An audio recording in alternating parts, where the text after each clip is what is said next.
¿A dónde está papi?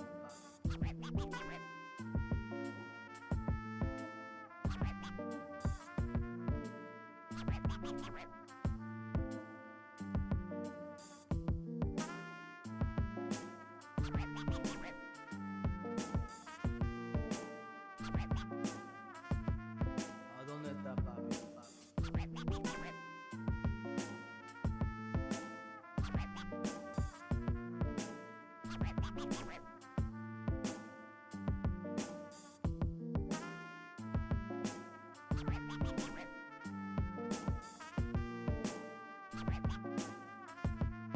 ¿A dónde está papi?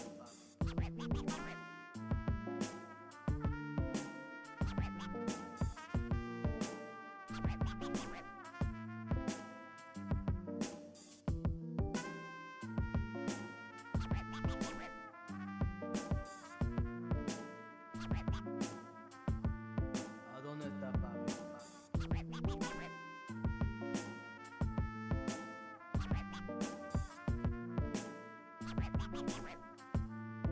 ¿A dónde está papi?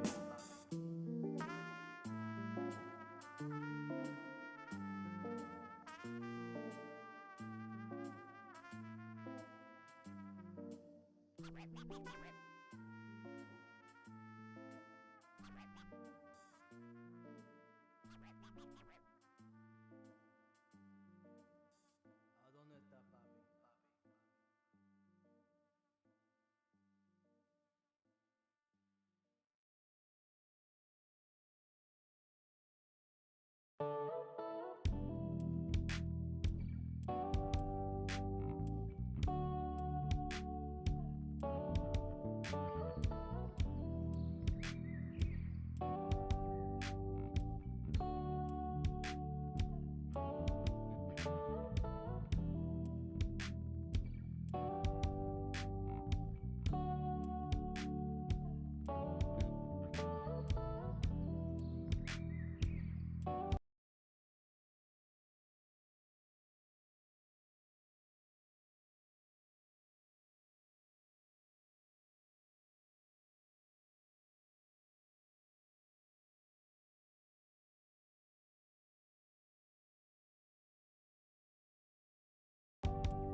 Welcome to the Thursday stream. I hope everyone's having an awesome Thursday.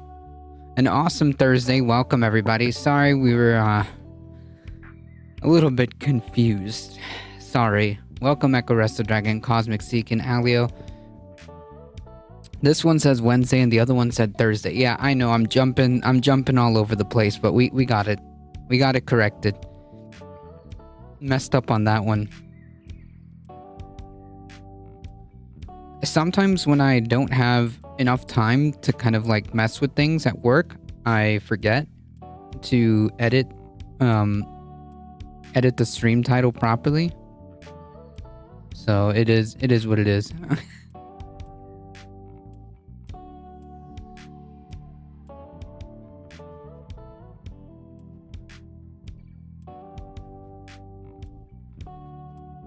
All right, folks, let me make sure we got everything together. All right. Afternoon, a Marjorie Taylor Greene was kicked out of the Freedom Caucus and still wants cocaine video. Yeah, like honestly, from what I understand, it was found in like the visitor place, and supposedly there was no visitors. So who knows? It could have just very well be like one of the staffers that this cocaine belonged to, but whatever. But yes, she was kicked out formally out of the Freedom Caucus, which is the far-right wing of the far-right Republican Party. They are basically the right of the right of the right. And she got kicked out, apparently, for some feud that she had with Boebert. So that's a good meme.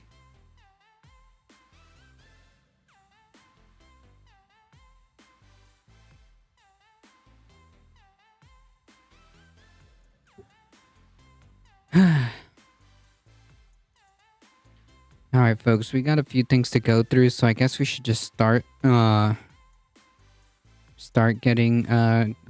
through some of this.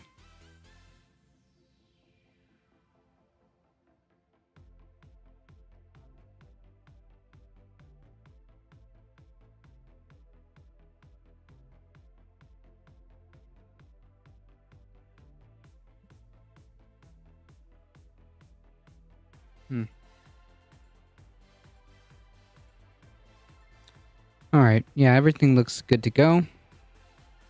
So I guess we should start with this video and then go through the headlines.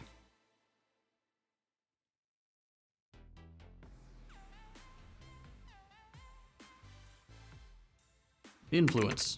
It's a disease that killed Spaniards in the 20s. Nope, it's something else.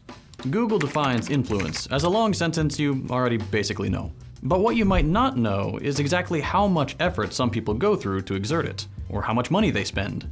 And telling you about these two things is really all this video is about. Because we all know the wealthy in this country have a lot of influence over our politics and our culture, and also everything left after that. So it's not like a video about that would be exposing some well-kept secret or anything. But what this video can do is give you an idea of scale. We've all heard the so-and-so spent $10 billion this election stat and thought, that sucks. But hardly anyone has seen diagrams like this, or like this, or like this, about the networks of influence that those election stats don't capture. And that's a shame. Because when you go past the big number and get into the details of how influence is actually carried out and where the money goes, there's a lot more to it than most people realize.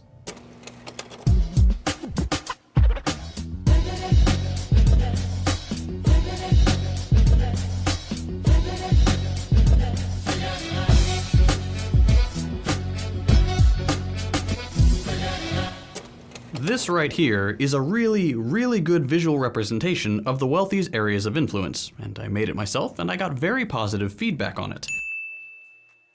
And today, we're gonna go over it and fill stuff in using just two families, the Kochs and the Wilkses.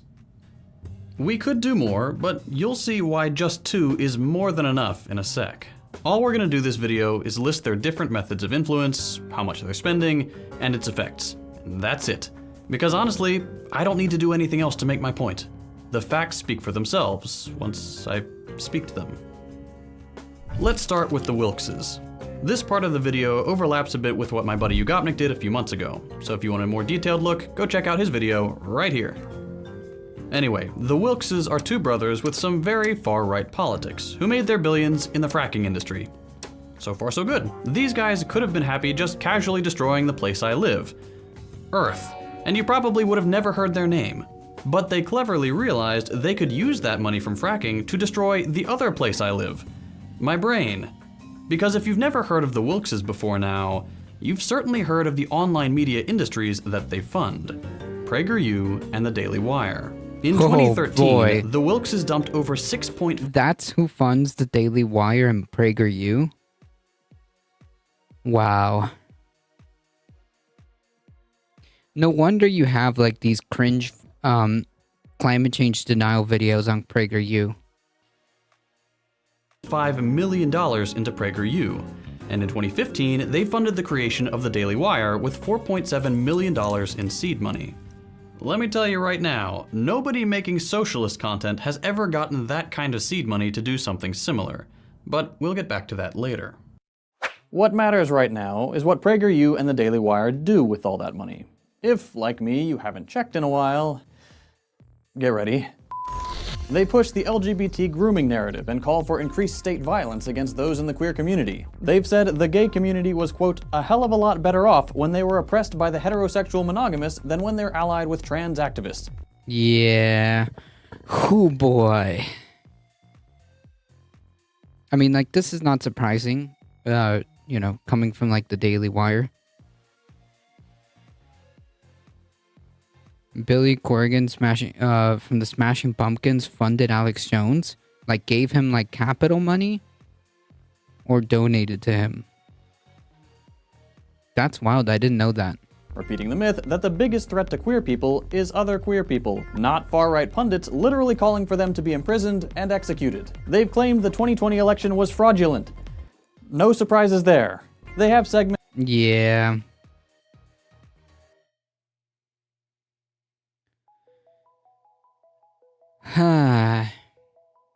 Alia with the 11 biddies, thank you so much, I appreciate that. I didn't know that the guy from the Smashing Pumpkins funded Alex Jones. That's rather disappointing.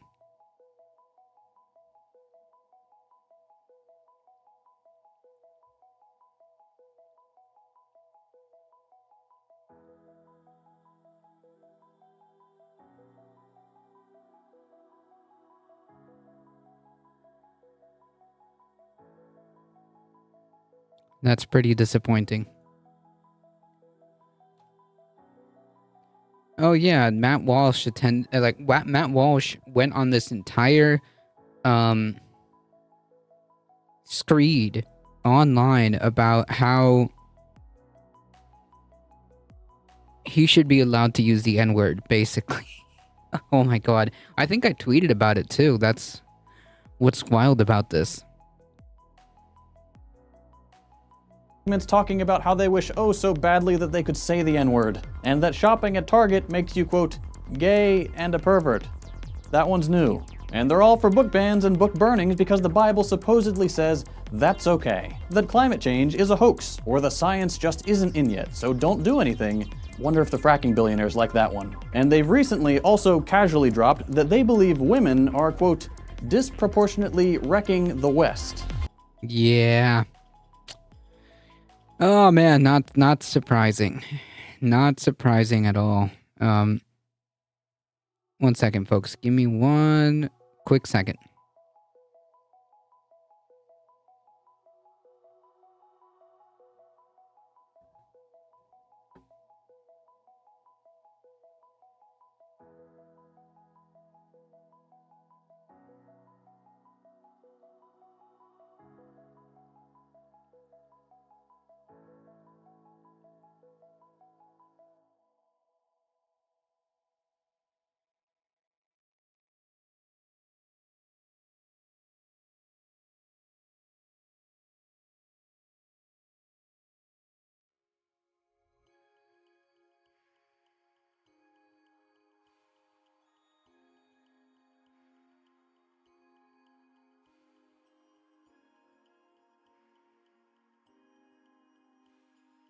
Sorry about that, folks. We'll continue.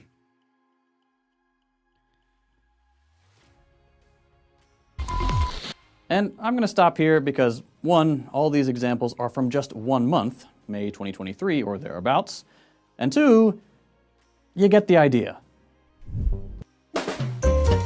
Whoa.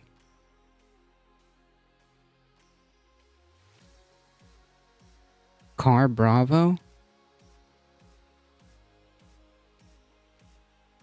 Online media outlets funded and owned by the Wilkses are broadcasting some of the most untrue, hateful, and oftentimes outright fascist rhetoric. And I'm using that word correctly, you can fight me in the comments. And they're doing so to audiences that are not just massive, but can actually rival more established media.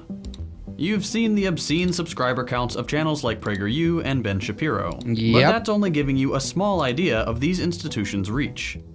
On Facebook, for example, the Daily Wire often finds a larger audience than the New York Times, the Washington Post, NBC News, and CNN. And like the idea that these people claim or cry about how there is a targeted and coordinated effort to censor right-wing media is laughable. Is laughable. These people are huge. Combined, according to this NPR article from 2021. Not only do these online media have a huge role in shaping the national dialogue by nurturing and then feeding moral panics up to larger institutions like Fox, who will then encourage far-right vigilantes into acts of stochastic terrorism, these online personalities' influence helps them shape actual real-life laws. Recently, for example, the Daily Wire's Matt Walsh was a big part of the reason that Bill HB 1 passed in Florida, a bill banning gender-affirming healthcare for those under 18. So, you know, money well spent for the Wilkses. But not just by the Wilkses. Although the Kochs aren't direct investors in either PragerU or the Daily Wire based on what we could find online, one of the Kochs' nonprofits, Americans for Prosperity, and don't worry, we'll get back to them later, have campaigned on behalf of Ron DeSantis, and he gave over $100,000 to the Daily Wire last year. But that's obviously not all. Prominent Daily Wire figures like Ben Shapiro have received speaking fees from the Koch-funded Young America's Foundation and also Koch. $100,000 to the Daily Wire? And no wonder. I mean, like, the Daily Wire, the Daily Wire has, for a minute there, was trying to push Ron DeSantis. Alia with the another 10 biddies. Thank you. Techie today saved up the new TV and new mini PC with AMD 7 and probably 32 gigabytes of RAM. Nice. Hopefully the streaming channel will be better. Yeah, that sounds like a good base to start there. I think mine is AMD. Yeah, I think AMD Ryzen 7. And I don't know if I have that much RAM, though. Funded Turning Point USA. You can already kind of see the network of mutual support appearing here. But we're not done yet. What about more traditional media, like the press? Well, these conservative infinite money glitches are there too.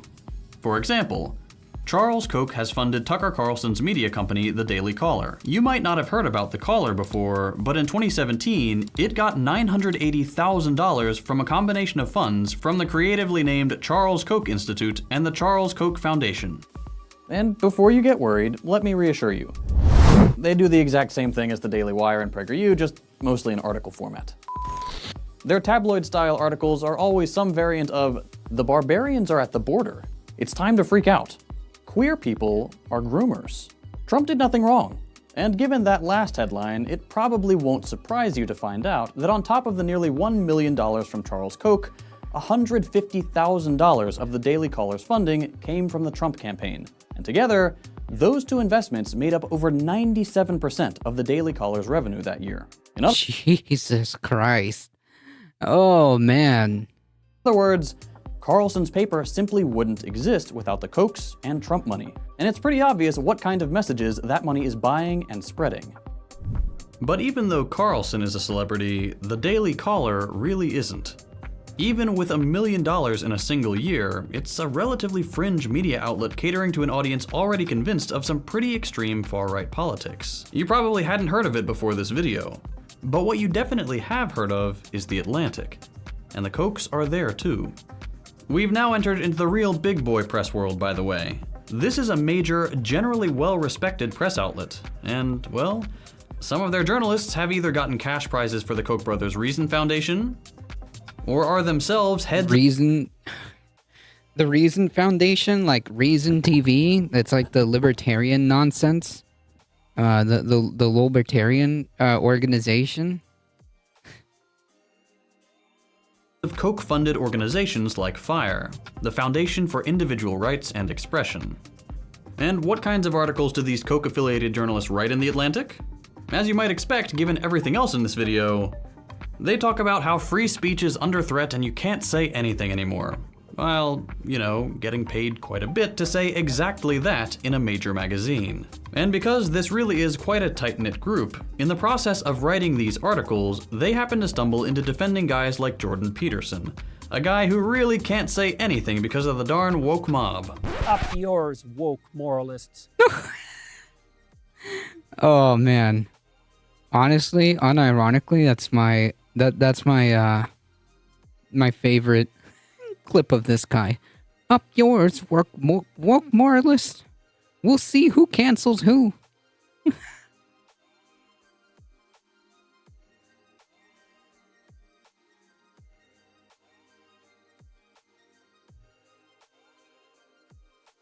We'll see who cancels who.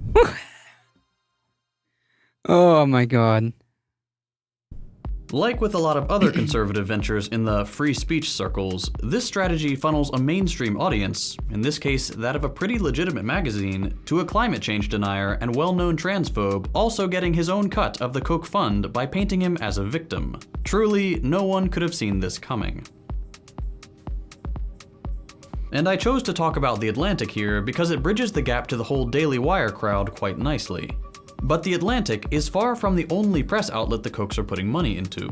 There are plenty of outlets and organizations getting the attention of the billionaire brothers. Another big one on the list, for example, is Time Inc., which the Kochs put $650 million into the purchase of in 2017. To give you an idea, Time Inc. used to own magazines like Time, of course, but also Fortune, People, Sports Illustrated, Essence, and the list keeps on going. Just to kind of recap, because I've been going pretty quickly here, right now, looking at only 2 families and in only 2 sectors of influence, online video and traditional media, we already have so much to go off of. A ton of money and huge audiences to match.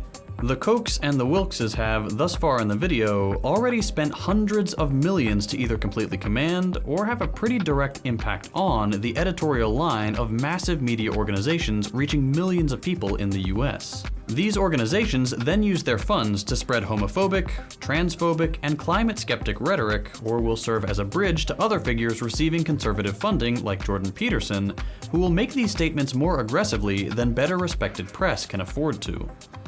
And by now, you might be wondering how this all happens. I've been using the Kochs or the Wilkses as shorthand, but it's probably pretty obvious that they're not out there doing all these deals themselves. Capitalism. So, what's going on?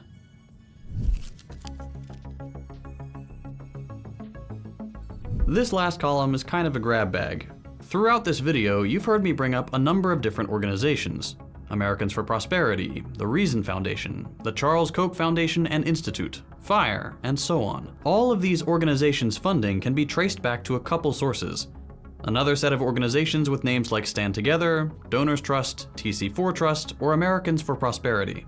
These are all pretty much interchangeable organizations that are most visibly funded by the Kochs, but usually also get donations from hundreds of other wealthy conservatives and so-called free market advocates.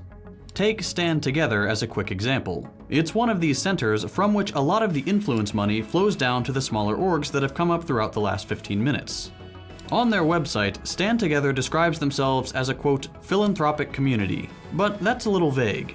On their tax documents, they're a little more explicit. Stand Together's mission, in their own words, is to, quote, advance its members' common business interest by advancing the principles of free markets and a free society.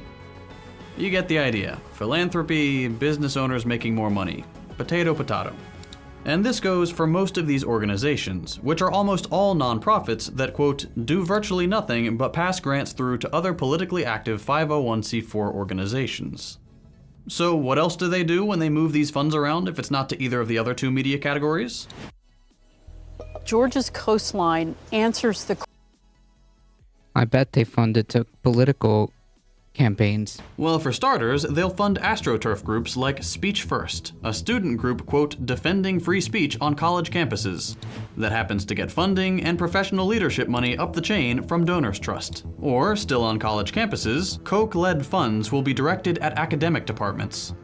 To take just one example, because there are a lot of these, Koch-funded organizations will finance research centers like the Mercatus Center at George Mason University, giving their organizations oversight over faculty hiring decisions and even some student admissions, according to this article in the New York Times. What else? Of course, I couldn't make this video without acknowledging the dozens of think tanks propped up in all 50 states which got a combined $83 million from Koch-funded orgs and their allies in 2011.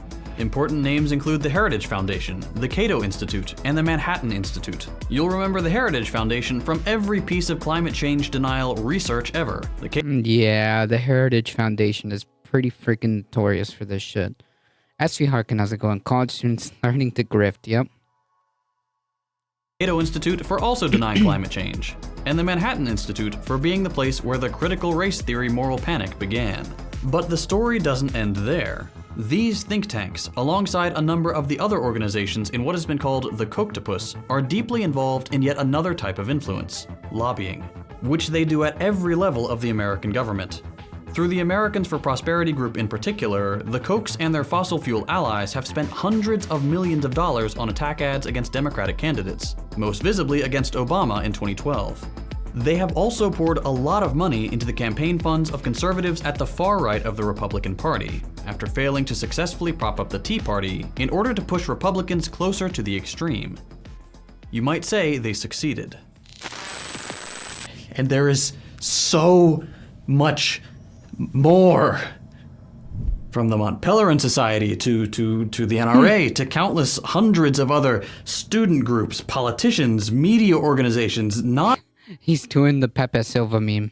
nonprofits. There is truly no limit to how much time you can spend hopping from one organization to another, just following the rabbit hole of funding diagrams down to groups in your state, in your city, where you went to college. I can't do this justice. I mean, I've given you the diagrams, I've given you examples, I've given you lists to try to fill this all out, but there's just so much more that I couldn't fit into this video. Anti-Muslim, anti-LGBT groups, just remembered.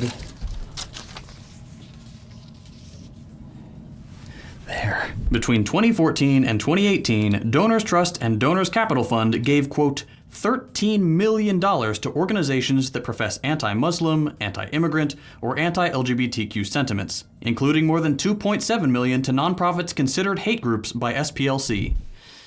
You're just gonna have to trust me that what I've talked about represents maybe, and this is admittedly just a guess, That gave me the 5% appropriate of what these two families are. anxiety. Yeah, I mean, like, can you like imagine trying to unravel how much how much like interconnectedness all this dark money has in different organizations that have been operating for a long time? Jeez. out there doing. And this is what I want to end the video on. There are a lot of people, and a lot of them billionaires, contributing to the various organizations I've mentioned who also have organizations of their own, who have companies that advertise in hundreds of media outlets, who have charitable donations going to university econ departments, and who have nonprofit AstroTurf groups staging protests near you. It's simply impossible for me or for anyone to catalog it, and even more difficult for the anti-capitalist left to match this kind of influence. This is only something that billionaires can do, and billionaires tend to like being billionaires. So yes, I know that Democrats have their own megadonors and their own NGOs and AstroTurf groups, but the left doesn't. Not with this kind of scale. There aren't billionaires willing to fund a network this powerful that would advocate for their abolition.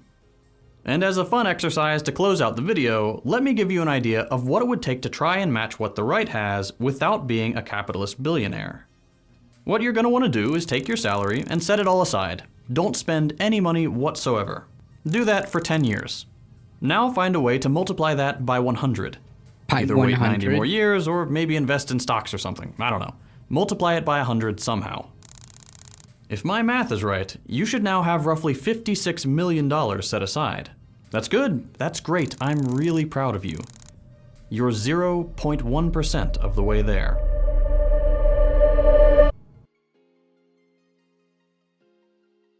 One of the things right-wing media does really well is establishing life or death stakes. It's us versus the mainstream. Yeah, like the existential crisis. That's kind of like a fascistic kind of deal. Senator Whitehouse does some of it and gives speeches about it for the Congressional Record. About like how the media, the funding goes for these like far-right organizations. Us versus the groomers, the migrants, the far-left communist Democrats. Whatever the hot button issue of the week is. Let me show you what I mean. Here we have 3 examples of right-wing coverage of the same story. Republicans introducing a bill that would make it harder to pursue climate change prevention. Notice how the story is framed. Each article uses wording like perceived climate catastrophe, ignoring actual emergencies, and climate change pearl clutching. If you read each of these stories, not one of them mentions that the science surrounding climate change is indisputable. They all just attempt to convince the reader that the Democrats are crazy, and that no real American cares about this climate stuff. This is the case in every single piece of right-wing coverage of this story, and most of them link to each other somewhere in the piece, reinforcing a network of far-right news consumption. They all attempt to make the reader angry or shocked at how out of touch those dirty communist Democrats are, that they would dare suggest that climate change is real. And this is the approach they take with every topic. Everything is turned into a cultural struggle of us versus them.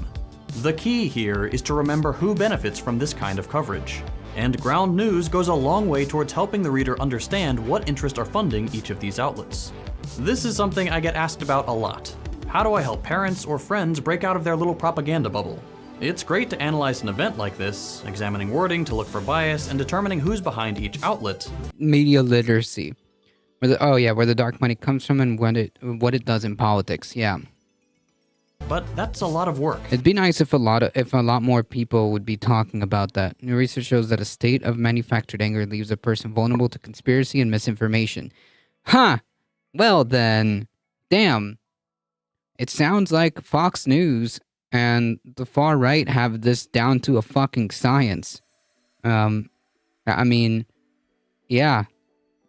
Yeah, this checks out, given by what we've seen. You manufacture outrage. Every week you're being told what to be angry about and who's responsible, and then that's the sugar pill into deeper and deeper conspiracies and the susceptibility for misinformation. Yeah, I mean this is the classic playbook that we see being deployed, and the best examples are, what we've been seeing recently in for maybe 4 to 8 years. It has just been more prominent. Yeah, just being an angry person isn't enough, right? And none of us have time for that. That's why I always recommend people check out Ground News, because it has a ton of really useful tools to make building media literacy skills a lot easier. Ground News is a web and mobile app that aggregates over 50,000 news sources and offers intuitive, easy to understand comparison tools, so you can do things like what we did here. See how a particular story is being spun by various interests. You can also see the political leaning, factuality rating, and ownership of every single news source right in the app. No tedious research required. Now, full disclosure, as a socialist, I obviously disagree with the placement of some of these outlets. For example, I don't think CNN should be placed as far left as it is. But honestly, this might be a good thing when trying to educate your friends and family. If you come at them with, well, actually, CNN is a right-wing network, they're not going to take you seriously. Ground News is the perfect first baby step towards media literacy.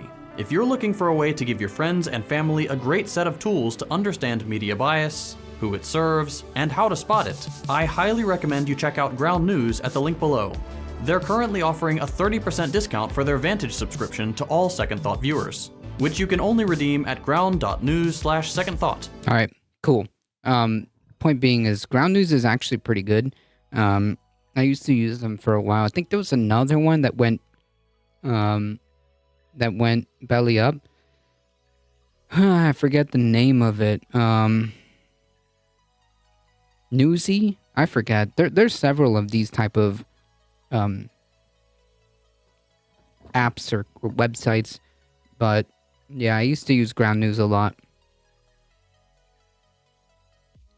CNN bio directors fired the Trump supporters after Trump town hall. Wait, what? Oh, CNN board of directors fired the Trump supporters after Trump's town hall. I'm not getting it. So they fired the people who organized the Trump town hall? Is that what you're saying?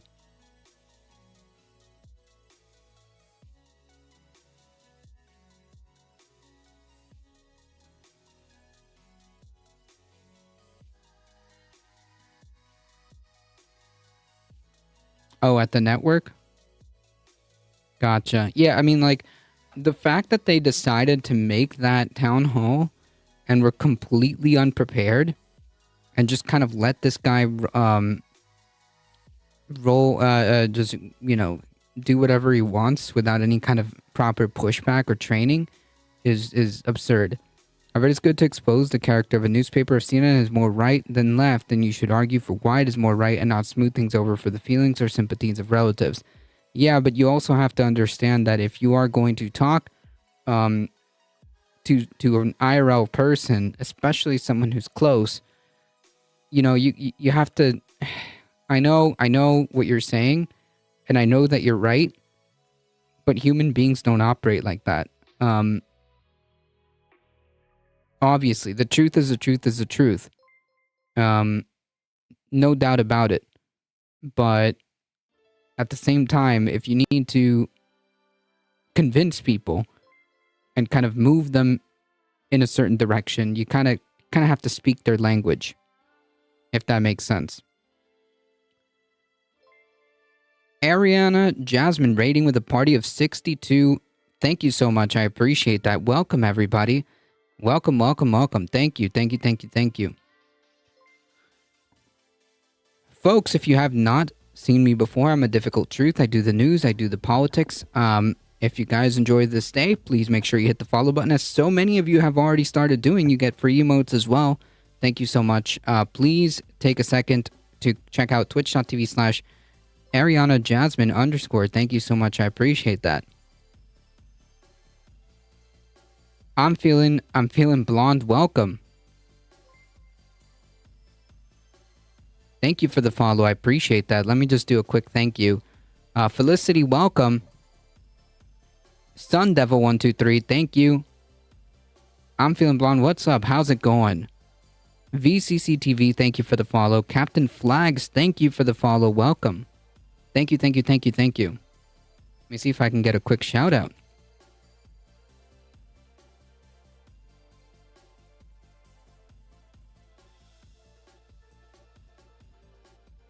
There we go.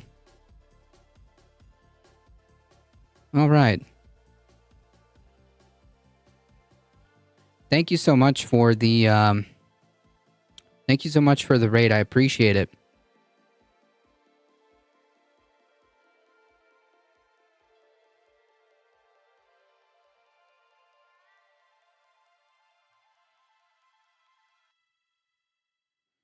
Take a second to follow twitch.tv/Ariana Jasmine _. There's a link. Thank you. If you enjoy your stay, like I said, just hit the follow button. What are we talking about right now? Well, we just ended a Second Thought video about essentially media. If you really want to break it down to what this is, it's about media literacy and how the far right has a pretty deep hold on how media is done. So if you want to kind of just view that video, it's there.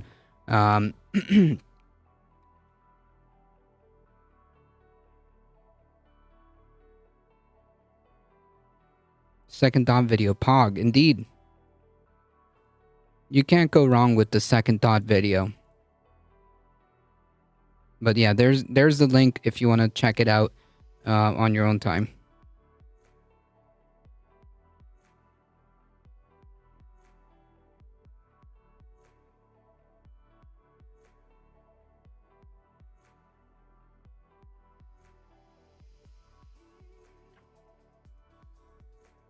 But now, since you're all here, that's basically what we just finished doing.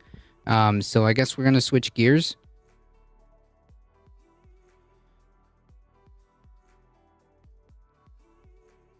If you try to look up this profile, it's locked. But just to kind of... I know it's a freaking Twitter... what is it? A Twitter poll. And... you know, Twitter polls are Twitter polls, but this is kind of like a way of understanding where the right wing is going. This account just went private. I suspect for obvious reasons this account went private because they're fucking cowards.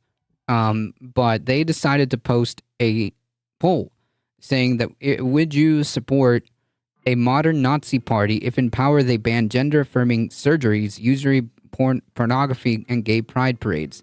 Now, obviously, it goes without saying, these are just Nazi positions. Not an exaggeration. This is literally what they believed in. They believed in eliminating or banning all of this, which is just degeneracy in their words.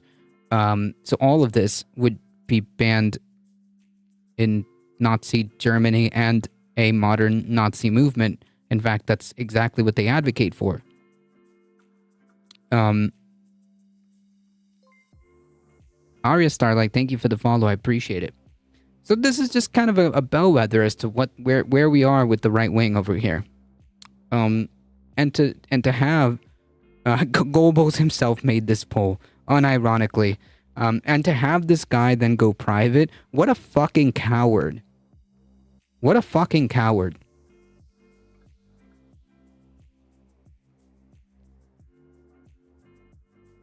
I did try to look up this profile.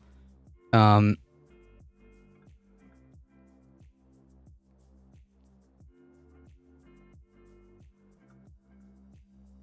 to have the gall to say in his Twitter bio that he's just a soul with the intentions are good. What intentions exactly is this? Making a poll. And now I lost it. But making a poll like this. There we are.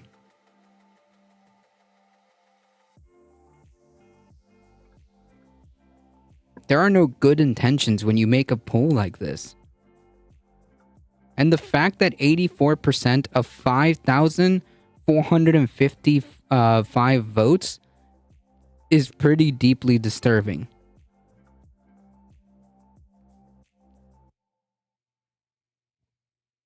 It's pretty disturbing in and of itself.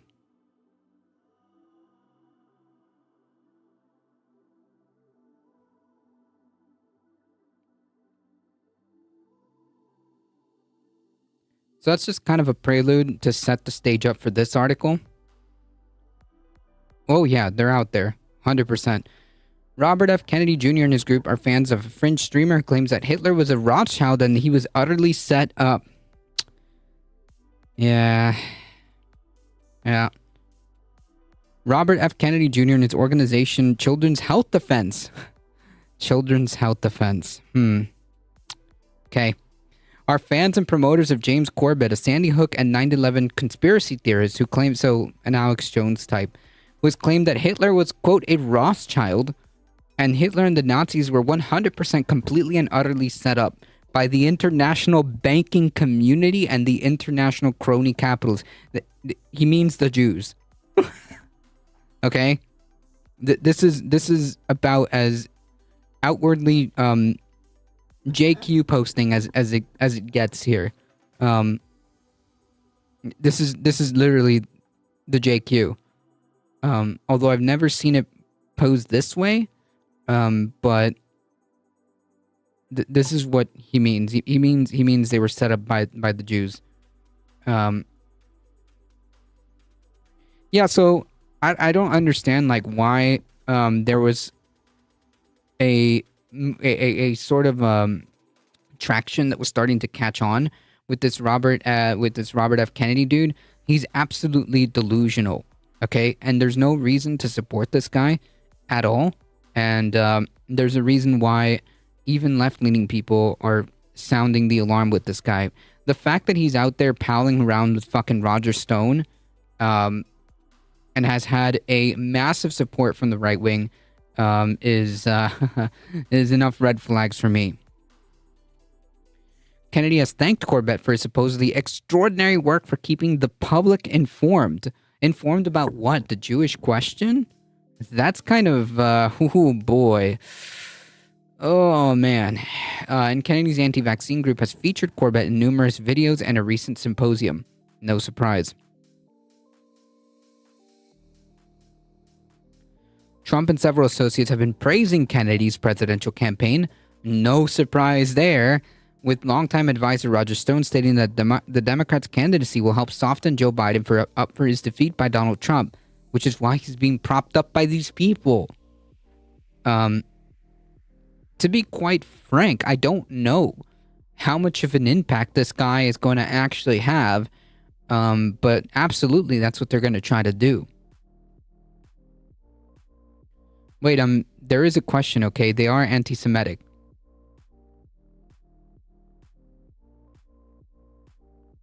Yeah, they do have a certain question. They do have a question. They have the Jewish question. That's what they're fucking peddling around here. Welcome, Oakland. Can we stop supporting the mentally disturbed for political office and support their admittance to a medical facility? Yeah. RFK is a misogynist piece of shit, and just because he proclaims he's running media treats him as legit. Exactly. Exactly.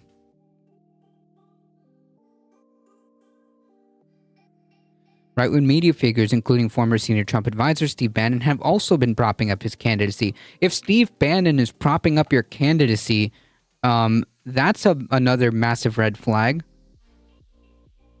Kennedy's connection to Corbett and add to a growing list of the Democratic presidential candidates' right-wing media associations, including but not limited to appearance on programs hosted by right-wing personalities, including Steve Bannon, Charlie Kirk, Tucker Carlson, Laura Ingraham, and Stu Peters.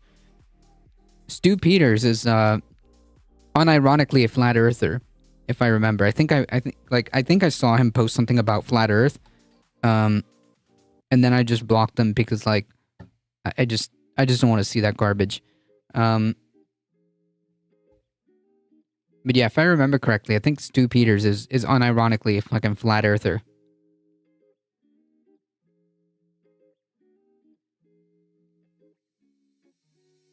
Yeah, there. Yes, that's a tweet.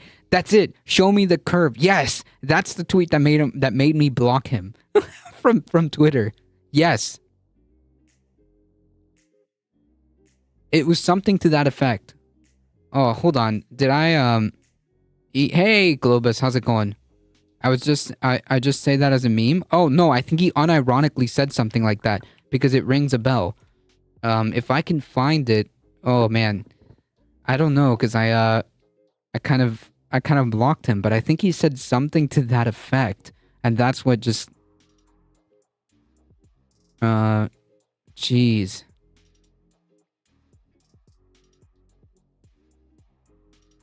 If I can't find it, that's fine, but oh my goodness.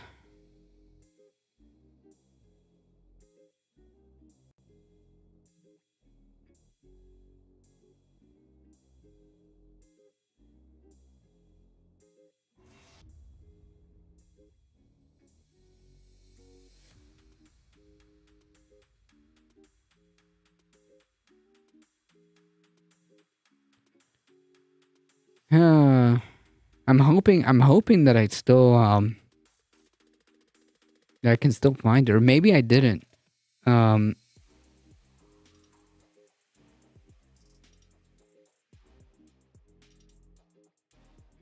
Maybe it's just like gone after you block, or maybe I didn't tweet anything.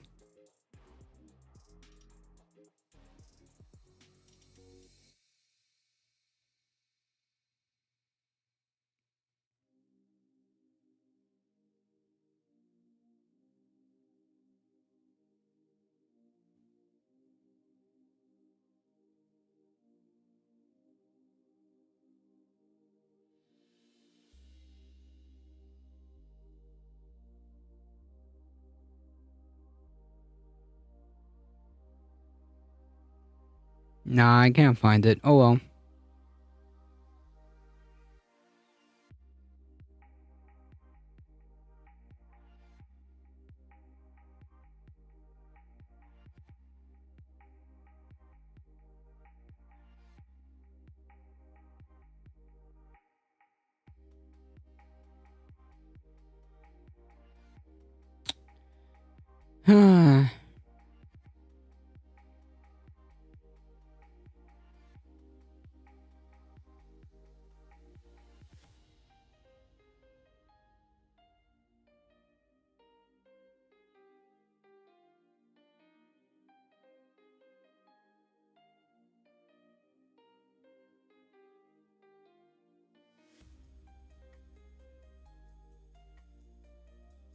Nah, I can't find it. Then someone tried to experiment to prove it was flat and recently, and they literally died. No, I don't know. That's not like what they do. Seriously, ask for the curve. You can see it. I mean, this is no point in arguing with these people. I'm looking for the tweet of Stu Peters I'm looking for the tweet that Stu Peters did about flat Earth. This was a while ago. I want to say like months ago. But I think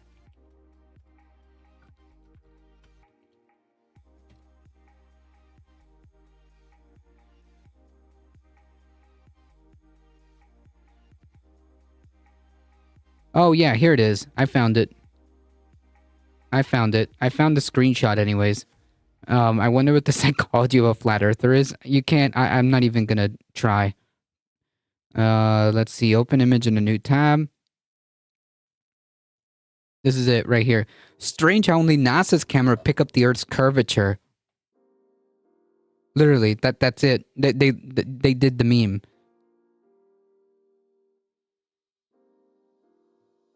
Literally, that was the meme.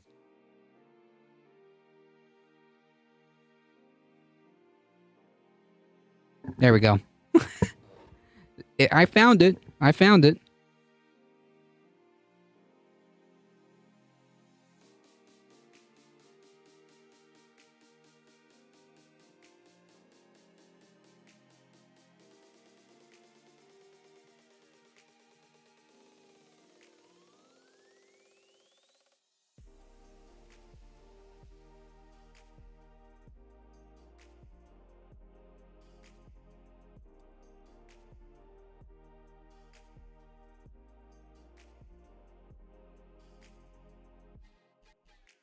Yep. He did the thing. Anywho. Sorry. Yeah, Stu Peters. Okay, great. Promoting and partnering with QAnon and COVID conspiracy theorists. Unironically. Appearing as a featured speaker on the right-wing pro-Trump Reawaken America tour, which is a massive red flag. What the fuck are you doing on that? Promoting right-wing organizations like Project Veritas, the Epoch Times, and Judicial Watch. Which can only be like characterized as like conspiratorial, like the Epoch Times. I don't know if you've seen the cringy ass fucking commercials, but yeah, Project Veritas, everyone knows it's all bullshit. Anyway, it's conducting outreach to neo-Nazi and white supremacists and anti-Semitic accounts on the far-right platform Gab. Gab is just basically like a Nazi hellhole. If you haven't been, it's literally just like Twitter 4chan. Okay? If you haven't been to Gab, it's just literally Twitter 4chan. Yeah. Corbett is a French online host whose website describes him as providing breaking news and important issues from 9/11 truth and false flag terror to the Big Brother police state. eugenics and geopolitics, the central banking fraud, and more. In a 2009 interview, Corbett said he was inspired to become a media figure in large part by the work of 9/11 conspiracy theorist Alex Jones. No surprise. In November of 2021, Kennedy appeared on Corbett's show to promote his anti-Anthony Fauci book. During the introduction, he praised Corbett by saying, "Thank you for all your extraordinary work by keeping the public informed so we can actually maybe restore some democracy to the world." Ah, yes. Keeping the world informed about, quote, how Hitler was a Rothschild and him and the Nazis were set up by the international banking community, the Jews. Yeah, okay, dude. Whatever. Corbett has also been a frequent presence in CHD's anti-vaccine propaganda, where he's been described as an expert on geopolitics and open source journalism. Okay. He's a monthly guest on Good Morning CHD, which is hosted by physician Meryl Nass, who was suspended by the Maine Medical Board, so not a physician. Kennedy's group also hosted him as part of a March 4 symposium where he discussed the future food false flags. Yeah.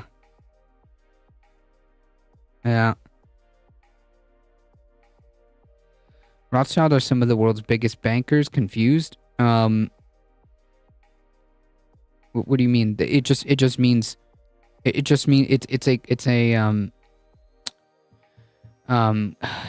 a what is it? Not adjective. It's a placement. It's a placeholder for Jews. That's it. When they talk about like the Rothschilds and the international banking cabal, that's what they're referencing. This is like the Jewish question. Corbett claimed that Hitler was a Rothschild. He wasn't. And that Hitler and the Nazis were 100% and utterly set up. Corbett has claimed that Hitler was actually a member of the Rothschild, a Jewish banking family that has been the focus of anti-Semitic conspiracy theories for years and been blamed for the world's problems, i.e. the Jewish question, including World War II. On his show in 2013, that wasn't even that long ago. That was 10 years ago. Corbett said Hitler was a Rothschild. Funny how that works, isn't it? Hitler and the Nazis were 100% completely and utterly set up and made into what they were by the international banking community and the international crony capitalists, including those in America. He means the Jews. The conspiracy theory that Hitler had Jewish relatives has been spread since the 1920s. However, the United States Holocaust Memorial Museum noted that there's no evidence that Hitler had any Jewish ancestors. The claim gained more attention in 2022 when Russian Foreign Minister Sergei Lavrov claimed that Hitler had Jewish blood. James Corbett, quote, Hitler was a Rothschild and the son of Alois Hitler, who was himself an illegitimate child of Maria Schicksgruber, who had happened to be a servant girl who got pregnant while working at the... Jesus Christ. We're making some, like... We're Pepe Sylvia at this, unironically. An illegitimate son of the servant girl of Baron Rothschild, whose son ends up becoming Hitler. So yeah, funny how that works, isn't it? And then there's the quote, including those in America, 100% documentable and on the record. It isn't. Corbett claims that there are articles in documenting discrepancies and outright lies in the official narrative of the Sandy Hook shooting, which Alex Jones was sued into oblivion for. So I wonder if they should sue this guy out of oblivion too. In 2013, Corbett hosted Discredited Professor James Tracy, a leading Sandy Hook conspiracy theorist. Corbett introduced him by praising his work, supposedly showing the official narrative of the 2012 tragedy was outright lies. Yeah. Corbett later claimed that there was inconsistencies in the shooting, inviting Tracy to speculate by stating, so for people who are really hearing about these inconsistencies and problems for the first time, maybe we could go over some of the most glaring inconsistencies that you've seen on the reporting of Sandy Hook. He's also a 9/11 truther. He produced a video titled "The 9/11 Suspects: The Dancing Israelis," which is an anti-Semitic trope in a world of justice. And the dancing Israeli and other Israeli spies with insider knowledge. Yeah, the Jews. Okay, yeah, this dude's a fucking like Nazi. Got it. So the Jews celebrated 9/11. Gotcha. More Jewish question. Nazi shit. Yeah, so this is the type of people that this guy is like surrounding himself with, just to kind of like close everything in. because most of the article is about James Corbett. But the point being is that this is the type of people that this guy is surrounding himself with. Deeply unserious candidate. Should not be supported in any way, shape, or form.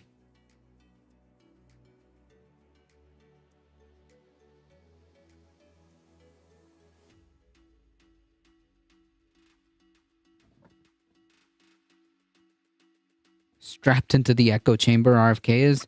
Yeah, basically conspiracy brained, beyond repair. And should not be platformed by media. Correct. Absolutely.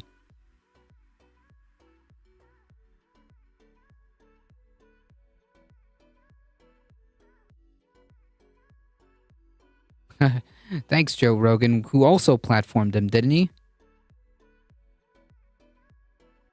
Pretty sure he did.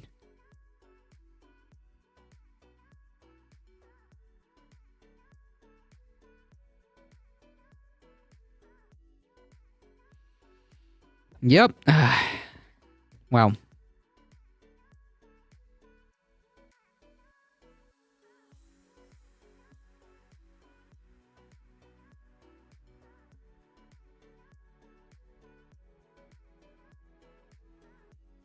Forever Chemicals could be nearly half of U.S. tap water if federal study finds. At least 45% of the nation's tap water could be contaminated with at least one form of PFAS known as Forever Chemicals, according to a new release study by the USGS.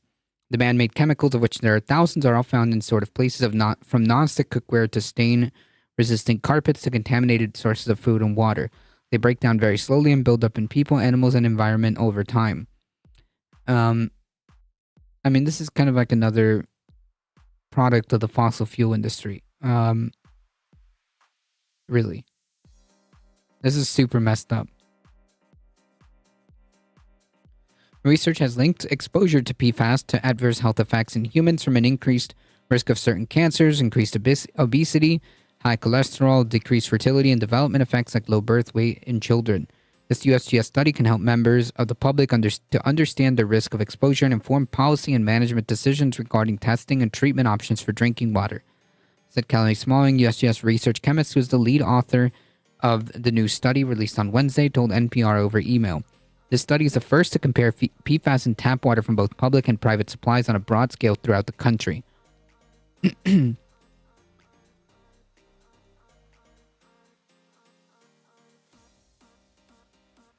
involves testing water samples from more than 700 locations across the country during a 5-year period and using that data to model and estimate PFAS contamination nationwide.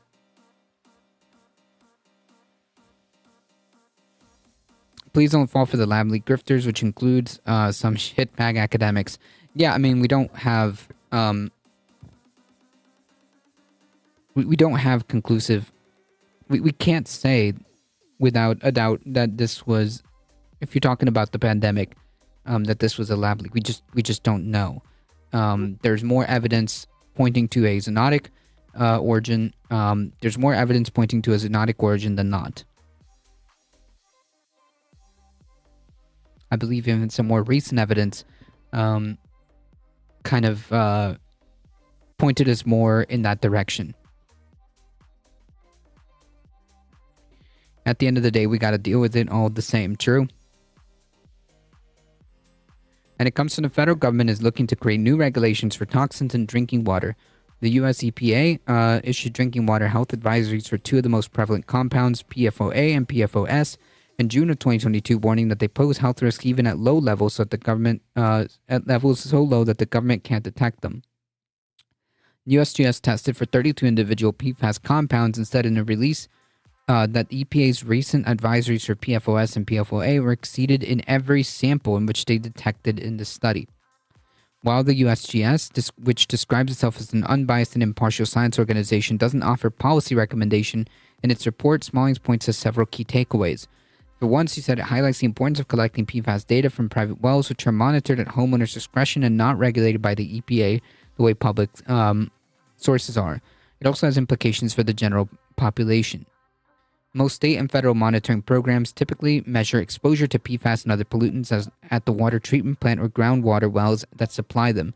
Smalling said her team took a different approach. The USGS study specifically focused on collecting water directly from a homeowner's tap where exposure actually occurs. Between 2016 and 2021, scientists collected samples from 716 residents and businesses and drinking water treatment plants from a range of protected rural and urban areas across the U.S. Of those, 447 rely on public supplies, 269 on private wells. The researchers found that PFAS concentrations were similar between the two. Smalling said that they observed the chemicals more frequently in samples collected near urban areas and potential PFAS sources like airports and wastewater treatment plants, which is in line with previous research. The USGS scientists estimate that there's a 75% chance that PFAS will be found in urban areas and a 25% chance in rural areas, and the study suggests that exposure may be more common in certain geographical regions. Results from the study indicate potential hotspots including the Great Plains, Great Lakes, Eastern Seaboard, Central and Southern California regions. The studies say findings support the need for further assessment of the health risk of PFAS both as a class and in combination with other contaminants, quote, particularly in unmonitored private wells where information is limited and not available. Smalling said that the USGS tap water research is continuing with an emphasis on private well users and rural communities. If the average American is worried about quality of their drinking water, they can use this and other studies to get informed, evaluate their own personal risk, and reach out to their local health officials about testing or treatment.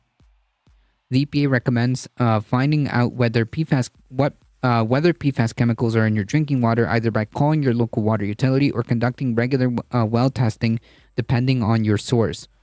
Then you can compare those numbers to your state standards for safe level of PFAS in drinking water or those in the EPA advisory. If you are concerned, the EPA recommends contacting your state environmental protection agency or health department and your local water utility to find out what actions they suggest. You can also install special kinds of water filters that are certified to lower the level of PFAS in water using technologies like activated carbon treatment and reverse osmosis. Yeah, I mean, like, this kind of should be, if this is as serious as a problem as they're stating, then maybe they should just kind of provide that as a general thing across the board and make these companies pay for it. Make all these companies, these manufacturers, pay for it.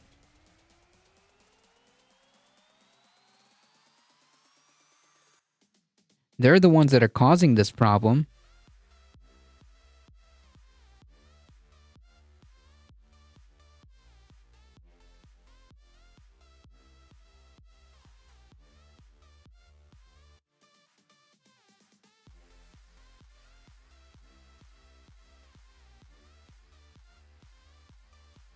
Take their companies and nationalize them as restitution, if only. Kicking it back to the individual is not a serious plan. Yep.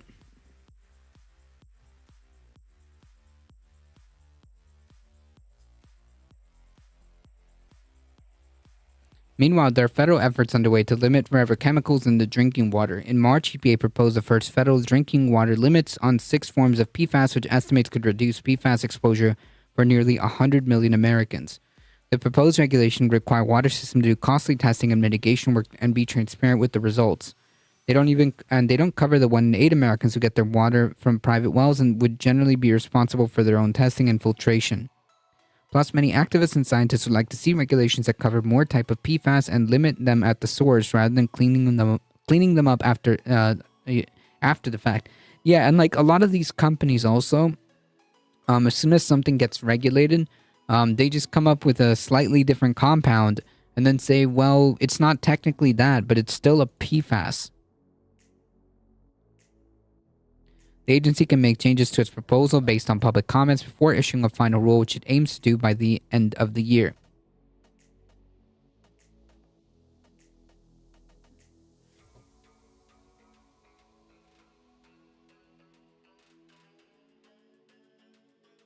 Right, or create like a sister molecule and say it's not the same one. It can't be the same compound because it's not the same.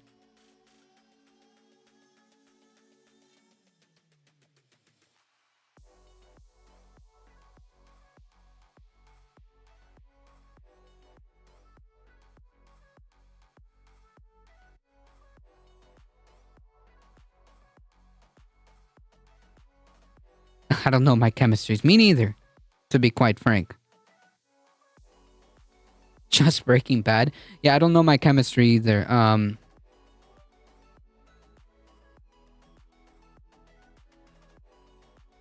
Thank you for the 1 biddy. Goodbye and have a good day. Thank you.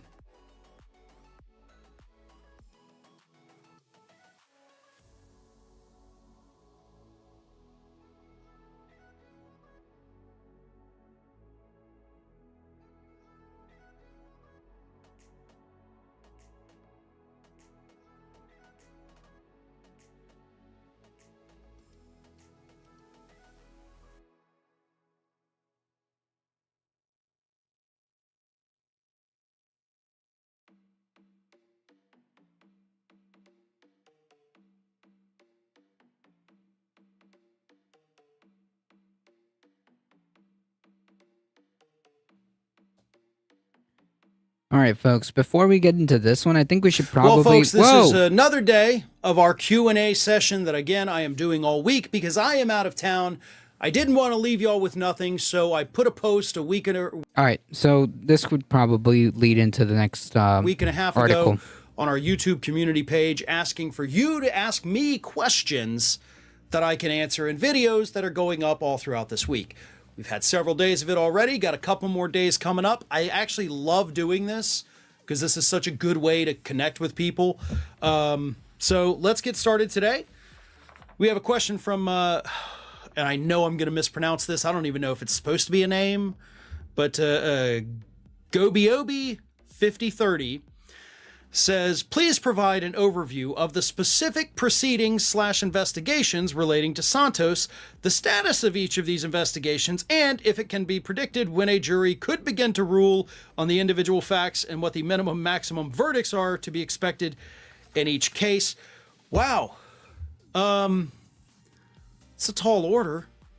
And it almost reads like a question on a bar exam. Like, please outline. No, it's a good question, though. It is a very good question. I'm going to do my best here. So let's start with the investigation that is over. And that, of course, is the investigation from Brazil. That was, of course, George Santos stole. Yeah, like apparently, he was like they weren't they trying to extradite him. I forget that detail. Pretty sure they were trying to extradite him and then ended up not, I think. An elderly man's checkbook and wrote a bunch of fraudulent checks. That investigation was actually shut down as part of a plea deal a couple months ago. Oh, when gotcha. Brazilian authorities agreed, we're not going to prosecute you if you admit that you did it. Santos admitted he did it. He'd already told police back in 2010 that he did it. So that one is over. Case closed. The federal indictments, right? 13 counts, I believe it is. That's a federal indictment. So that federal indictment, which we're still awaiting trial, so there's no update on any of those proceedings or anything. It is right now in the, I guess what you would call the discovery phase. So they're sharing the evidence. George Santos is getting his. The prosecution, is getting anything that the defense may have and want to present as evidence. So that's where that one is. We don't know when it's going to take place, at least as of me sitting here talking to you. We don't have a timeline on that yet. But the state of New York does have a law that actually requires prosecution to be ready to go within 90 days. Now, this is a federal case. So I don't know, but it was brought in New York, so I don't know if that statute still applies. I don't think it does, but we could see a trial begin by the end of this year, or it may be pushed into next year, depending on how the discovery process goes. And the federal indictments, by the way, do include a couple of other investigations that had been taking place into Santos. Because you did have the district attorney in Nassau County that was working alongside them. So the state investigations, I do believe those kind of got wrapped up into that federal indictment. Then, of course, you've got the FEC. This guy is also cooked like every which way. I took my ASVAB practice test today and got an 80.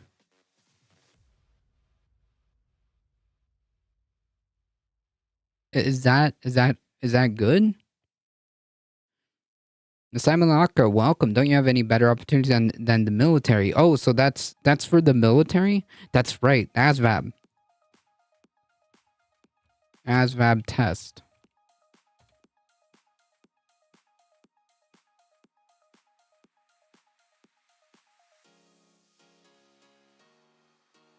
Average difficulty. 50 is average, 80 is good. Okay, gotcha.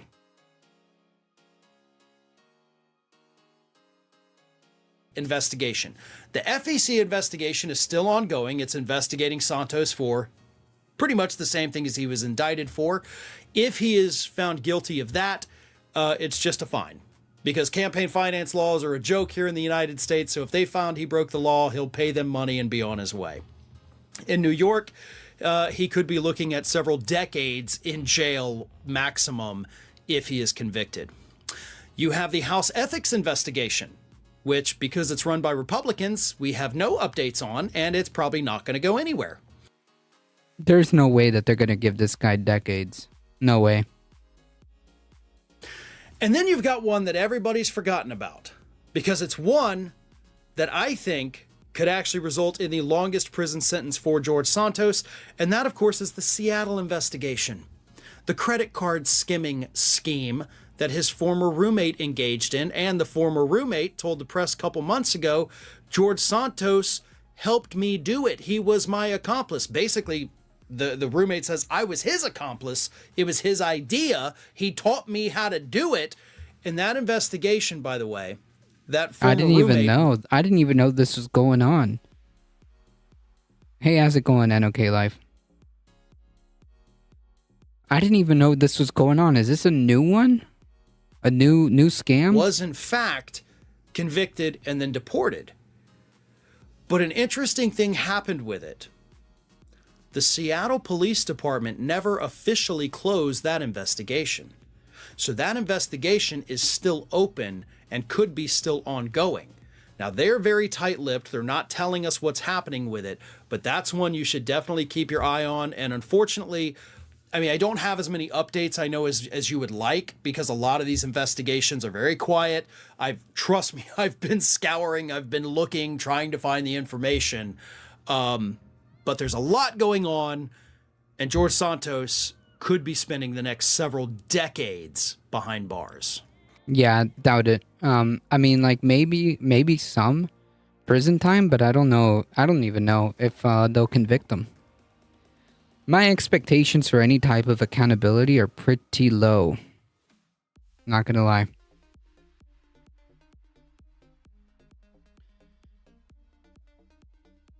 In Trump case, Justice Department unseals previously blacked out portions from the search warrant application.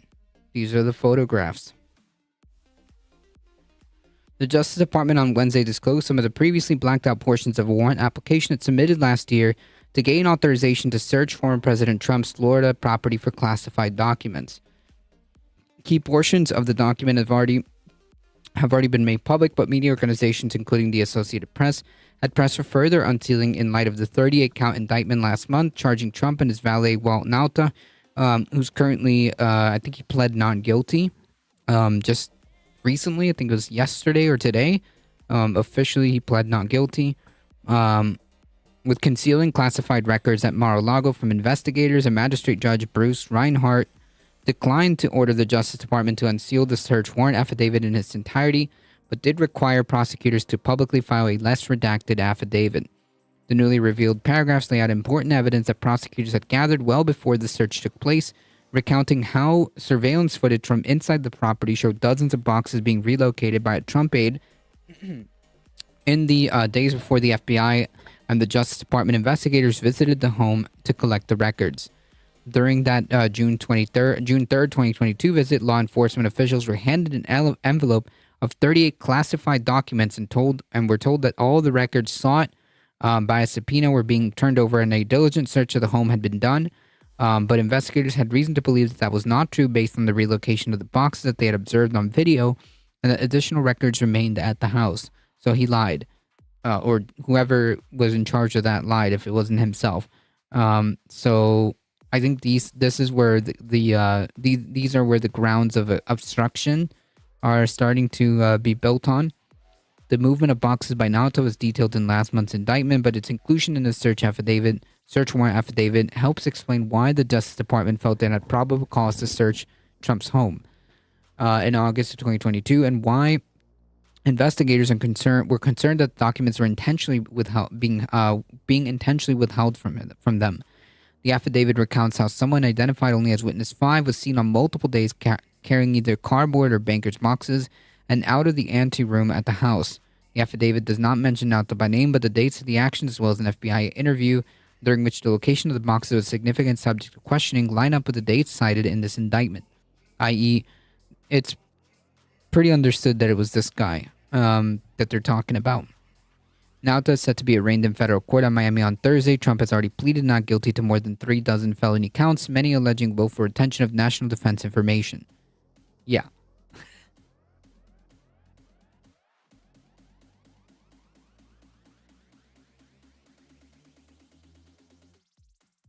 It's just wild that this guy's still allowed to run, by the way.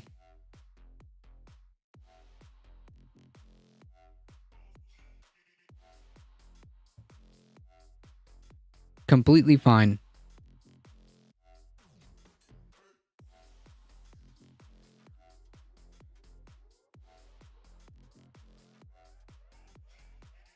And here's the sad part.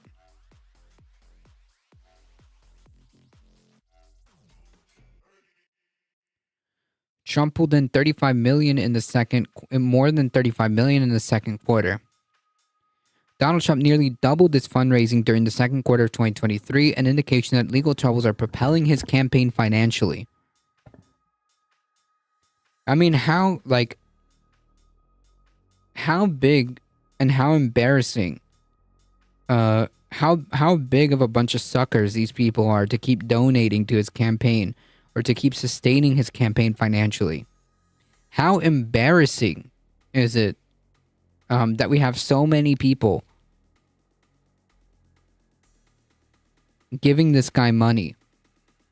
How is this guy generating this amount? When does it go from obstruction to stealing state secrets? Well, I think that obstruction is just that he was preventing the investigation or preventing the investigators from doing their job, which clearly him lying or him getting his aides or lawyers to lie, whatever the case may be, saying that, oh, we have all the documents here, there's no other documents, and then lying and then moving the boxes while he's being investigated. Yeah, that's obstruction. Stealing state secrets, which is the other side of the indictment. I mean, essentially that's what it is, right? You're keeping and you're handling records that you're not supposed to have. You're being prosecuted under a piece of the Espionage Act. So yeah, these are two things, and I think both of them are what he's in hot water for. I mean, if you keep something that is not yours, what is it? If you keep something that you're not supposed to have, that does not belong to you, that's stealing. So that's why he's in such hot water. Not just the obstruction part, but also the fact that he kept shit and had shit that he was not supposed to have and then refused to give it back. I.e. stealing. Yeah, that's right, stealing.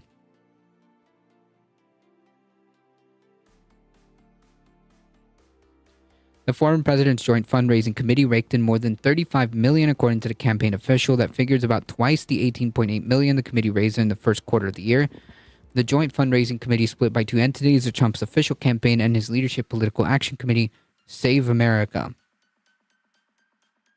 The official did not break down how much of the $35 million plus went to the campaign and how much went to the PAC, but most recent fundraising solicitations direct 90% of each donation to the former and the remaining 10% to the latter. The PAC focuses on spending on non-campaign activity, including paying for the former president's legal bills.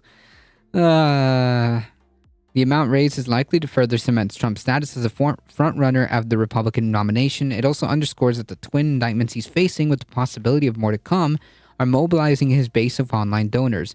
The average donation is $34.20.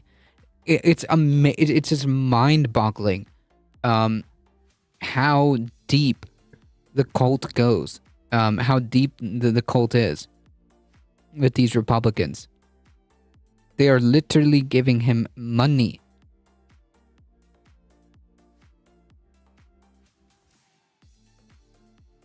The sunken cost fallacy explains Trump's support motivation. I mean, maybe. Welcome. Trans rights Nova, or what are we talking about today? The cult of Trump? Yeah, the dude keeps getting money. The dude's averaging $34.20, and according to his campaign, has managed to raise $35 million, which is ludicrous.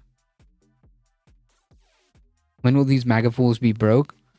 I don't know. I mean, it's just wild. It's just like I'm actually flabbergasted.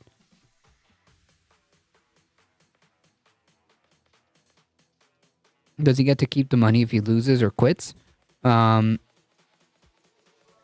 think the PAC gets to keep the money. I'm not sure though. Hey, 2023, more like 1984. Thank you for the 500 biddies. I appreciate that. The millionaires having donations. Yeah. Yep. That I don't know. I don't know if he gets to keep that or that just kind of stays in the campaign fund or the PAC fund. I don't know how that works. The campaign's full filing is set to be released through Federal Election Commission later this month. Prior to then, Trump's campaign declined to say how much cash he currently has on hand. But the campaign has been fundraising heavily around Trump's legal cases after he was indicted last month over allegations that he mishandled classified documents. Okay. The campaign sent out an appeal asking supporters to make a contribution to peacefully defend our movement from the never-ending witch hunts. It stays in the campaign fund if not spent. Right. What about PAC money? Does PAC money just get, like, sent back? How does that work? Because, like, that makes sense. If you have a campaign fund, you're supposed to strictly use it for campaigns, or it has to be stored.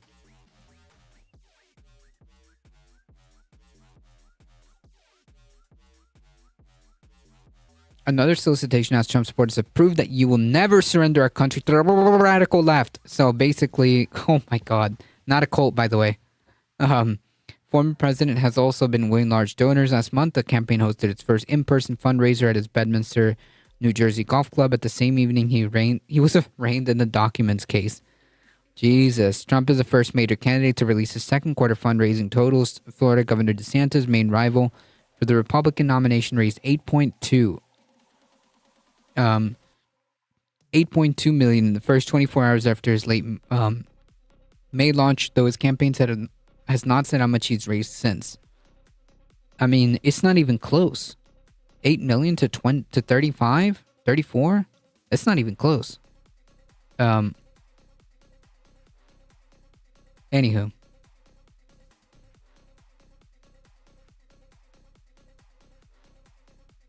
PAC money, I'm unsure. It may get devolved into other funds. Gotcha. It is just wild to me that this is a thing. And it goes to show, like, just how dangerous this guy still is.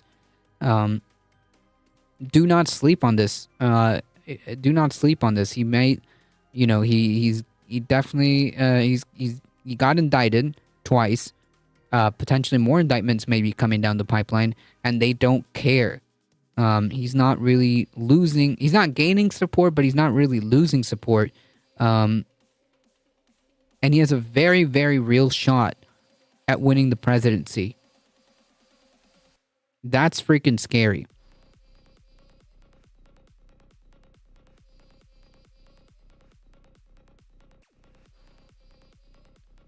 The Trump campaign can donate money to quote-unquote charities. That's scary in and of itself. The fact that this guy could not only still run, win the nomination, but also win the general election.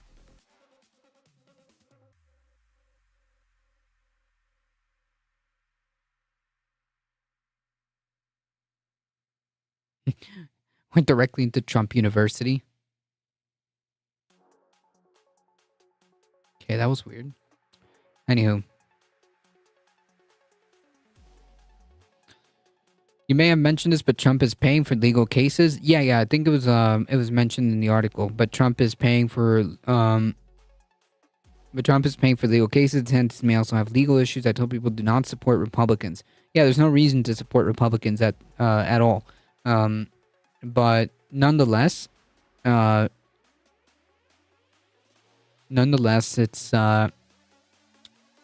disturbing. It's disturbing that this guy has a chance of winning. It's disturbing that there is enough people that will support this guy. Also, shame on Politico for having a fucking Daily Wire advertising. Anyways, I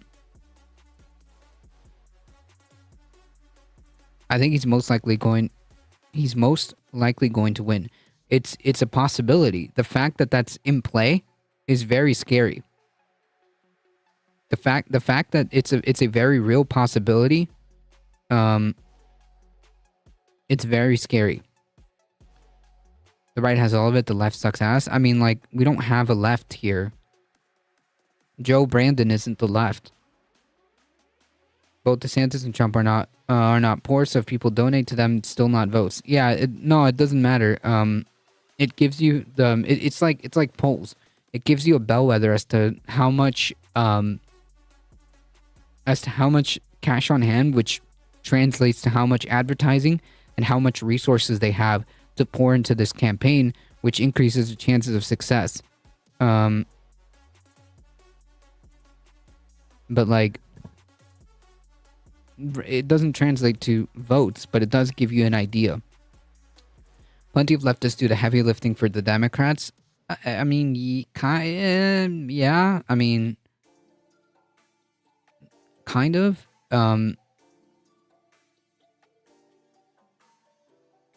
I just think that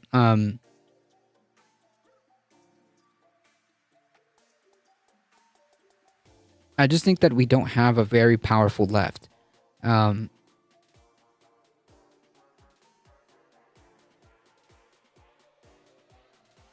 basically just struggling to survive, essentially. And they both lost super donors. Yeah, but doesn't matter to them. They're full steam ahead. Well, Trump is full steam ahead. DeSantis, I don't know. DeSantis, I don't think is gonna go much further. But DeSantis doesn't. I don't know if he has the traction this election season. So I don't think he's gonna go much further than this. But Trump still has traction. Trump still has significant support. That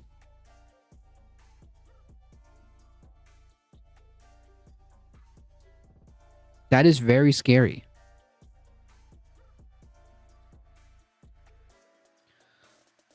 Partially because of COVID and the secret documents. Yeah, I mean, it doesn't really seem like his support is really waning because of any of this. Like, they just think it's a giant witch hunt. The dear leaders being prosecuted by the radical left. Like, these people are not living in reality at all.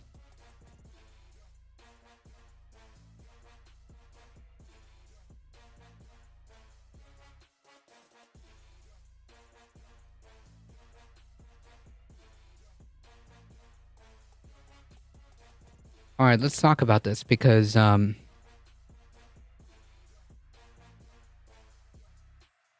did not see this. Trump will wait till closing the election or he cannot get money.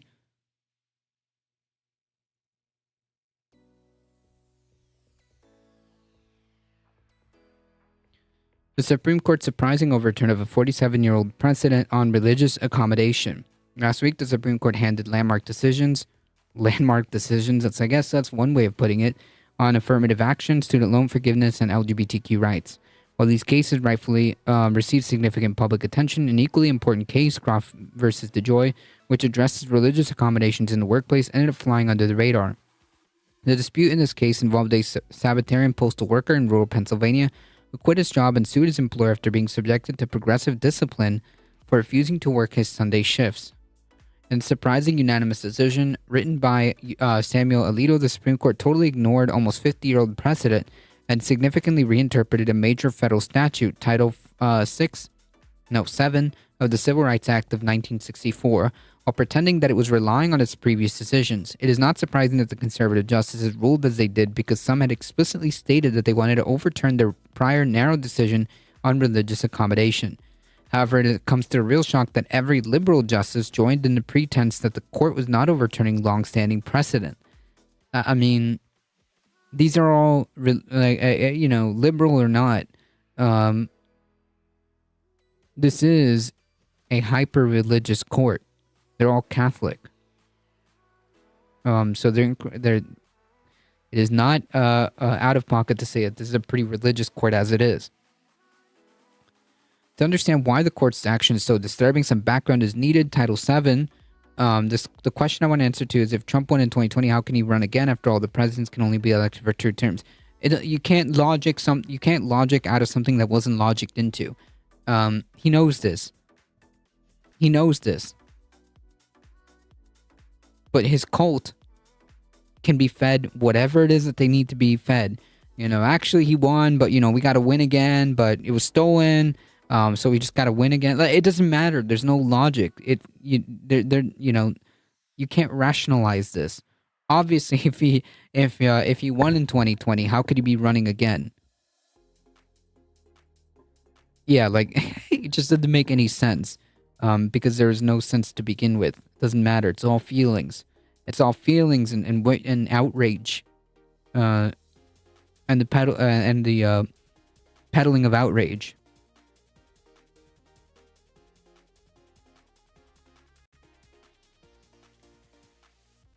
I speak for uber strict Catholics. I've been surrounded by them my whole life. Oh, this is about the Supreme Court case revolving the UPS worker.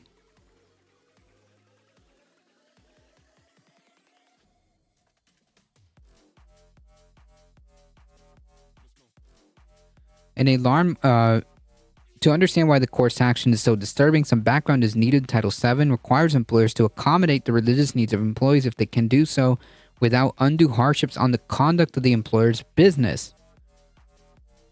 In a landmark 1977 case, TWA versus Hardison, the Supreme Court interpreted undue hardship to mean more than a de minimis or minimal cost. Religious rights activists have long criticized this decision, arguing that the court interpreted undue hardship incorrectly. Regardless of whether the criticism of de minimis standard is valid, the fact remained that until last week, the standard was the law. For almost 50 years, lower courts and Equal Employment Opportunity Commission relied on de minimis standards when addressing issues involving religious accommodations in the workplace. Even members of Congress who vehemently opposed the de minimis standard acknowledged that it was the law. Last week, however, the Supreme Court inexplicably determined that the lower courts, Congress, and EEOC were all mistaken, as the Hardison court did not actually mean what it said when it determined that undue hardship means requiring an employer to bear more than the minimum cost, than a de minimis cost. Rather, the Groff decision determined that because the Hardison court had in other parts of its opinion stated employers were not required to provide accommodations that resulted in a substantial cost, the substantial cost language was the correct interpretation of undue hardship. According to Justice Alito, for the half century, everyone had read the decision incorrectly. The problem with Justice Alito's reasoning is that after Hardison was decided, the Supreme Court itself treated the de minimis standard as the authoritative interpretation of undue hardship under Title VII in Annoncia versus Philbrook, a religious accommodation case that was decided in 1986. The Supreme Court's majority opinion stated that Hardison was determined that the accommodations caused undue hardship whenever that accommodation results in more than a de minimis cost to the employer. More recently, in a concurrence in a 2020 case, Justice Alito, joined by Justice Clarence Thomas and Neil Gorsuch, stated that Hardison endorsed the de minimis standard. The same three justices, along with Justice Brett Kavanaugh, had a year earlier stated that Hardison court had defined undue hardship as any accommodation that imposes more than the. So, in other words, like they've understood and upheld this idea throughout. So why didn't the court just honestly acknowledge that it was overturning long-standing precedent and replacing the de minimis standard with the new substantial burden standard? The reason is that this is not how American democracy is supposed to work. Once the Supreme Court interprets a statute, there's a strong presumption against reinterpreting that statute since if Congress disagrees with the court's interpretation, it can, and many times had, amended the statute by a simple majority vote. In other words, the court has the power to interpret a statute, and Congress has then the power to let the court know if it has interpreted the statute incorrectly. In fact, Congress amended Title VII in response to the previous Supreme Court decision it disagreed with. For example, in an earlier case interpreting Title VII, the Supreme Court held that sex discrimination did not include pregnancy discrimination. Congress disagreed with this decision and in response amended the definition of sex in Title VII by passing the Pregnancy Discrimination Act of 1978 to explicitly include pregnancy discrimination. Right, because that's what Congress does. It legislates, and then the Supreme Court may say that it's constitutional or not, but at the end of the day, Congress can write laws to amend that or to add on or make different laws. The problem religious advocates faced was that Congress tried and was unable to pass legislation overturning the de minimis standard of Title VII. Over the last 27 years, legislation attempting to overturn the standard was introduced over a dozen times and never come close to passing. What is shocking is that the liberal justices played along with this charade. Perhaps they joined the majority opinion as part of a compromise aimed at limiting how far the conservatives would go in expanding an employer's accommodation requirement. Indeed, during an oral argument, it was clear that the justices were looking for a compromise position. Yet regardless of why liberal justices joined the conservatives, the result is a decision the unanimity of which implicitly sends a message that is reasonable. As a result, the little attention is focused on the fact that the court overturned a 47-year-old precedent which could dramatically impact the rights of many employees in the workplace. Not surprising. I mean, based on what we've seen this past week, this past year, precedent doesn't mean shit. Precedent doesn't mean a damn thing anymore. At all.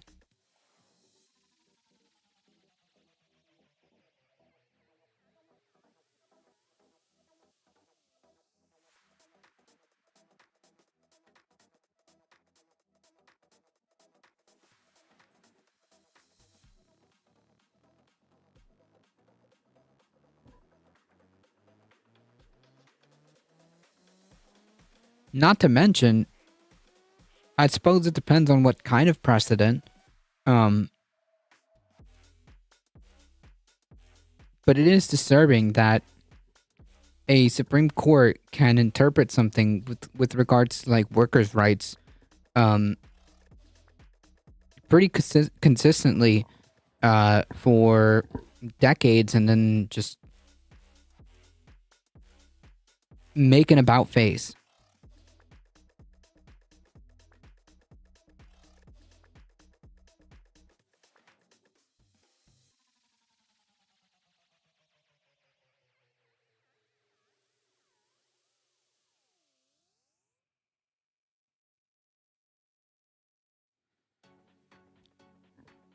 All right, folks. Well, we made it.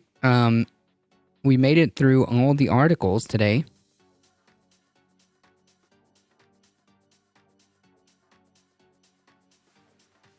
Originalism is an excuse to defy precedent, destabilizes our society. Yeah, these people really do not give a fuck. They do not give a fuck.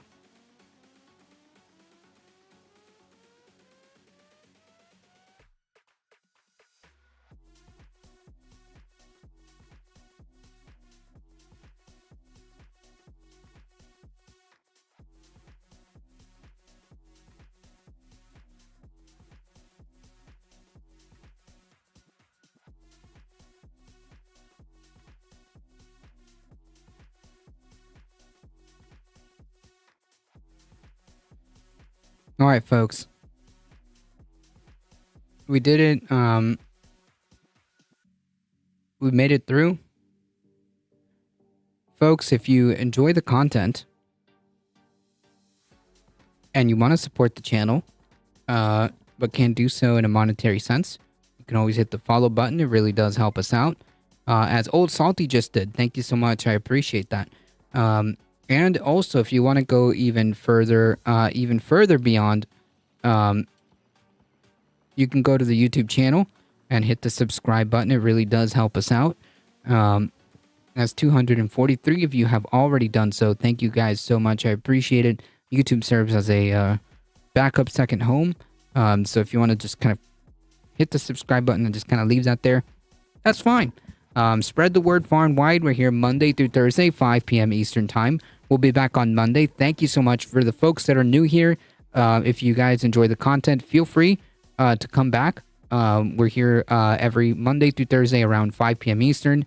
So if you enjoy the content, feel free to come back. Thank you so much to Ariana Jasmine for the raid. So shout out to Ariana Jasmine.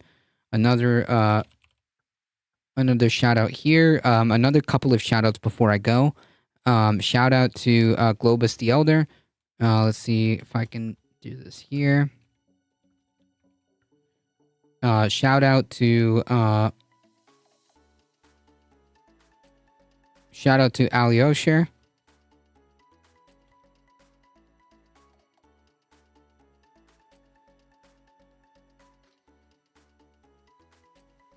And I think I have one more shout out.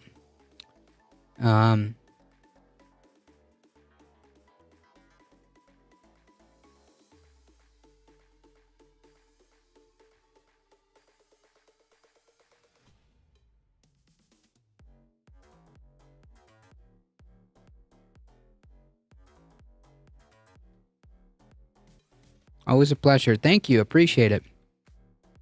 And if you guys don't know,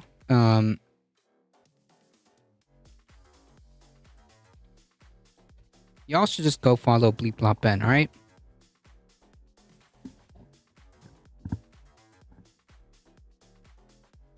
She does phenomenal content.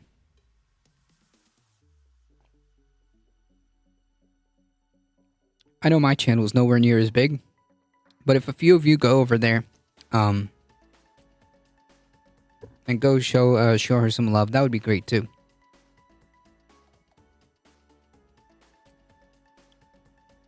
Alright folks, I have to get out of here. I am starving. Thank you guys so much for all the support. I appreciate it. Thank you for the biddies. Thank you for the follows. Thank you so much for the raid and bringing your wonderful community here. Thank you guys for hanging out in the chat. I appreciate you guys. As always, folks, please stay safe. Please take care of each other. I love you all, and I hope to see you guys in the next one. Monday, 5 p.m. Eastern Time. See ya.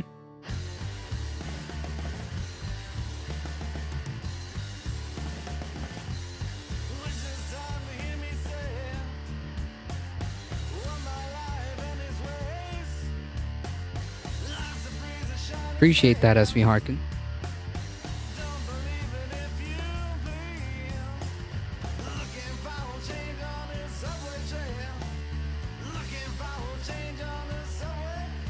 Thank you, thank you, thank you.